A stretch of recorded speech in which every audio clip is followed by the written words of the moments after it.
बिहार सरकार के श्रवण कुमार ग्रामीण विकास मंत्री ने जेपी सेनानी को सम्मान समारोह में अंग वस्त्र देकर सम्मान किया गया। बता दें कि विभिन्न जिले से आए हुए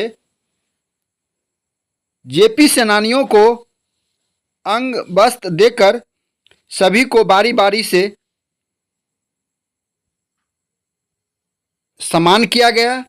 इस मौके पर कई लोग वहां पे मौजूद थे। बता दें कि ये जेपी सेनानियों को हर वर्ष इस तरह की जो रूपरेखा है उस तरह मनाया जाता है और जेपी सेनानी को अंग वस्त्र देकर सम्मान किया जाता है।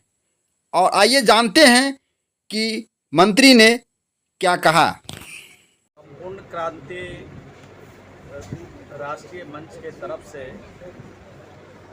आज का ये कार्यक्रम आयोजित है और जितने स्वतंत्रता संग्राम सेनानी हैं, जेपी सेनानी हैं, वो सभी सेनानी यहाँ पर उपस्थित हैं। उनके सम्मान में ये कार्यक्रम रखा गया है। आप जानते हैं कि बिहार की सरकार और बिहार की तरफ से जो देश भर में लोकनायक जयप्रकाश नारायण के नेतृत्व में आंदोलन हुआ, उस आंदोलन का ही प्रतिफल है कि आज बिहार जैसे अनेक राज्यों में सरकारें हैं और इंदिरा गांधी की तानाशाही के खिलाफ जब बिहार और बिहार के अन्य राज्यों की सड़कों पर,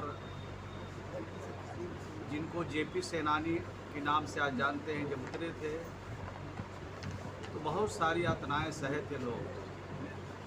बहुत लोग को कुर्बानी भी देना पड़ा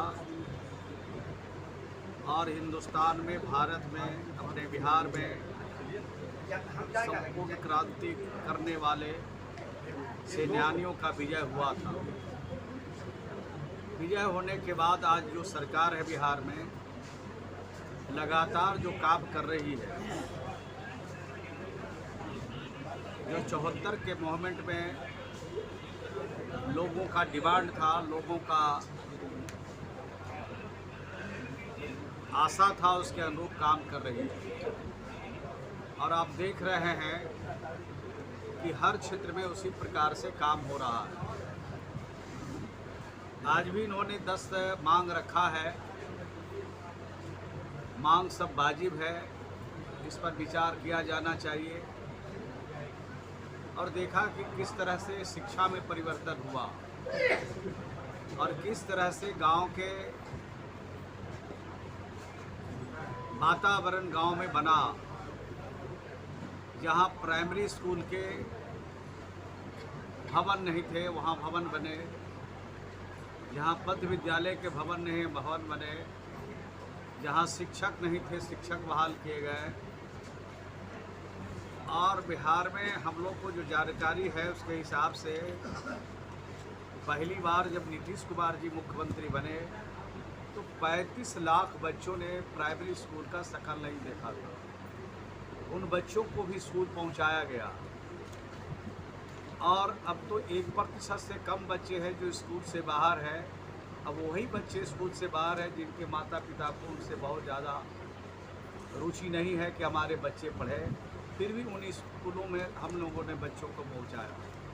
तो शिक्षा में आमूल चूल परिवर्तन की बात भी हम लोग संपूर्ण क्रांति नारे के साथ लगाते थे, बात करते थे। तो शिक्षा में गुणात्मक सुधार हुआ है और भी सुधार की आवश्यकता है ताकि संपूर्ण क्रांति का जो मकसद था, जेपी का जो सपना था, जेपी सेनानियों का जो सपना था वो पूरा हो सके।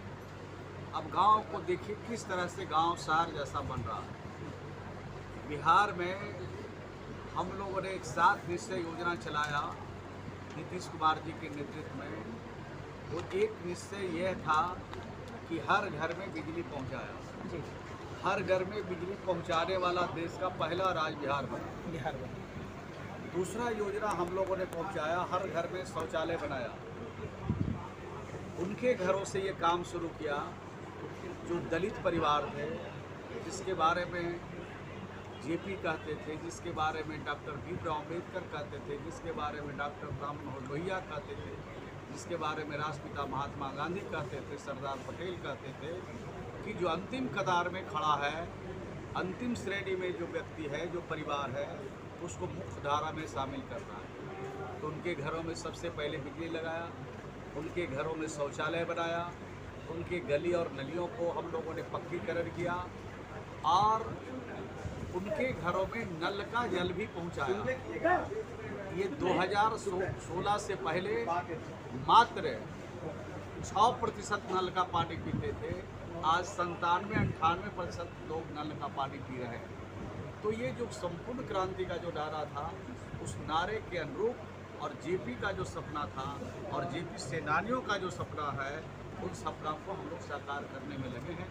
बहुत सारी और भी हम चर्चा कर सकते हैं, लेकिन इतना मैं कह सकता हूँ कि जहाँ आंदोलन की वजह से आज बिहार पहले से बदला है और भी बदलने की आवश्यकता है। उन्होंने सभी सेनानियों को आज सम्मान के लिए मैं धन्यवाद देता हूँ, बधाई देता हूँ कि समय समय में रहना चाहिए, जिनकी वजह से बुनियाद पर